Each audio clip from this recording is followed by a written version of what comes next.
YCP నాయకులు కాంట్రాక్టర్లు అధికారులను బెదిరిస్తున్నారని, భయపెట్టే వాళ్లు పర్మనెంట్ గా అధికారంలోకి రాకుండా చేస్తానన్న పవన్ కళ్యాణ్ వ్యాఖ్యలకు వైసీపీ నేత బొత్స సత్యనారాయణ కౌంటర్ ఇచ్చారు. ఒక మాజీ ముఖ్యమంత్రి ఒకళ్ళు వచ్చి మిమ్మల్ని చంపేస్తాం, లేదంటే మిమ్మల్ని కూర్చోబెట్టి ఒక్కొక్క పోలీస్ ఆఫీషియల్ని మేము మీకేంటో చూపిస్తాం, లేదంటే కాంట్రాక్టర్స్ని బెదిరిస్తాం అంటే that will send a very wrong signal. అలాంటి వ్యాఖ్యలకి నా సమాధానం ఒకటే, పర్మనెంట్గా ఇలాంటి మాటలు రాకుండా ఉండాలంటే నాకు ఏం చేయాలో చాలా బాగా తెలుసు నాకు. అంటే మీరు ఇంక బెదిరించడాలు మానేసేయాలి.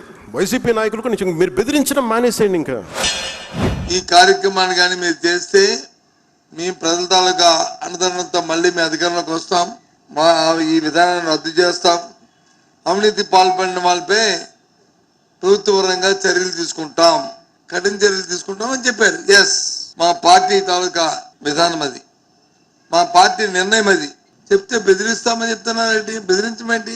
ఎవరైనా సరే అవినీతి దీని విధానంలో అవినీతికి పాల్పడి కార్యక్రమాన్ని ఎవరైతే చేస్తున్నారో, ప్రజా ఆరోగ్యాన్ని మీ స్వలాభం కోసం ఎవరైతే దీన్ని చేయాలని చూస్తున్నారో తప్పకుండా వారి మీద కఠిన చర్యలు మా ప్రభుత్వం తీసుకోవడం జరుగుతుంది అని మళ్ళీ చెప్తున్నాం.